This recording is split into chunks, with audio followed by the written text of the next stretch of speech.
कहानी की शुरुआत होती है नौशेरवान गजनवी से। एक ताकतवर और प्रभावशाली इंसान जो अपने सिद्धांतों पर समझौता करना पसंद नहीं करता। जब दिलावर एक बेगुनाह लड़की जुलेखा को जबरदस्ती अपने घर ले जाता है तो नौशेरवान उसकी हवेली पर पहुंचकर उसे सबक सिखा देता है। नौशेरवान साफ शब्दों में कहता है कि जो किसी औरत की इज्जत पर हाथ उठाता है वह माफी का हकदार नहीं होता। फिर वह दिलावर को ऐसी सजा देता है जो उसे सारी जिंदगी याद रहने वाली होती है। लेकिन इस सख्त स्वभाव वाले इंसान के दिल में एक नर्म कोना भी है और उसका नाम है दुआ। दूसरी तरफ दुआ की जिंदगी बिल्कुल अलग है।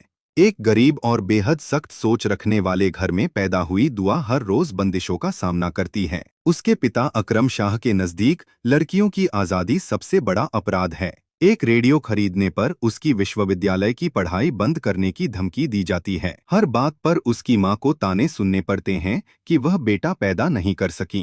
वह आज़ादी चाहती है, वह रंगों से भरी जिंदगी चाहती है, लेकिन उसके हिस्से में सिर्फ बंदिशें और ताने आए हैं।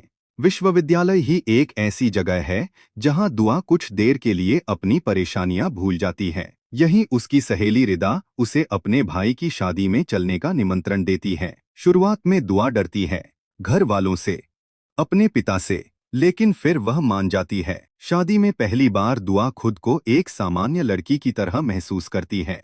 सचती है, मुस्कुराती है और कुछ पलों के लिए अपने सारे दुख भूल जाती है। और यही किसी की नज़र उस पर ठहर जाती है। यह शख्स है नौशेरवान गजनवी। जब नौशेरवान दुआ को देखता है तो इससे महसूस होता है कि इस लड़की में कुछ अलग बात है। उसकी सादगी, उसकी मासूमियत और उसकी आंखों में छिपी उदासी नौशेरवान के दिल पर असर कस जाती है।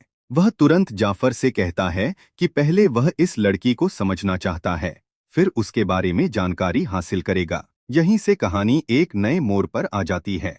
उधर विश्वविद्यालय में रिदा अपने प्रेमी फहाद और उसके दोस्त फराज से दुआ की मुलाकात करवाती है। फराज पहली ही मुलाकात में दुआ से प्रभावित हो जाता है। जब सब लोग थोड़ी देर के लिए दूर चले जाते हैं और दुआ तथा फराज अकेले रह जाते हैं तो फराज उसकी तारीफ करता है और उससे बात करने की कोशिश करता है। दुआ घबरा जाती है और तुरंत वहां से चली जाती है, लेकिन उसके दिल में भी कुछ बदल चुका होता है। उस रात फराज सो नहीं पाता। हर समय उसे दुआ याद आती रहती है, उसकी बातें, उसका चेहरा, उसकी मासूमियत। फराज पागलों की तरह दुआ का नंबर ढूंढने लगता है, लेकिन उसे पता चलता है कि दुआ के पास मोबाइल फोन तक नहीं है। उसके घर का माहौल इतना सख्त है कि वह पड़ोसियों का फोन भी इस्तेमाल नहीं कर सकती।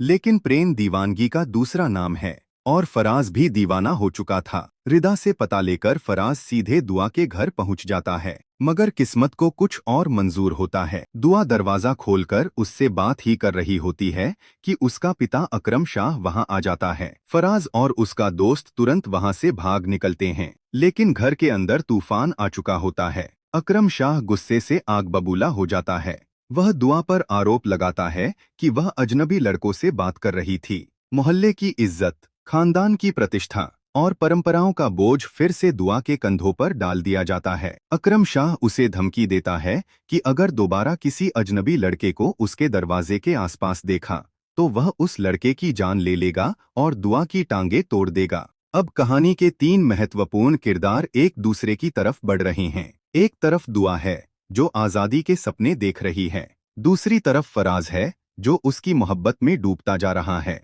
और तीसरी तरफ नौशेरवान गजनवी है जिसकी नज़र पहले ही दुआ पर ठहर चुकी है। लेकिन अब सवाल यह है, क्या दुआ की किस्मत में फराज लिखा है या नौशेरवान? क्या अकरम शाह की सख्त सोच दुआ के सपनों को कुचल देगी? और जब नौशेरवान को पता चलेगा कि जिस लड़की ने उसके दिल को छुआ है उसकी जिंदगी किस तकलीफ से गुजर रही है, तो वह क्या करेगा? यहीं से जन निसार की असली कहानी शुरू होती है।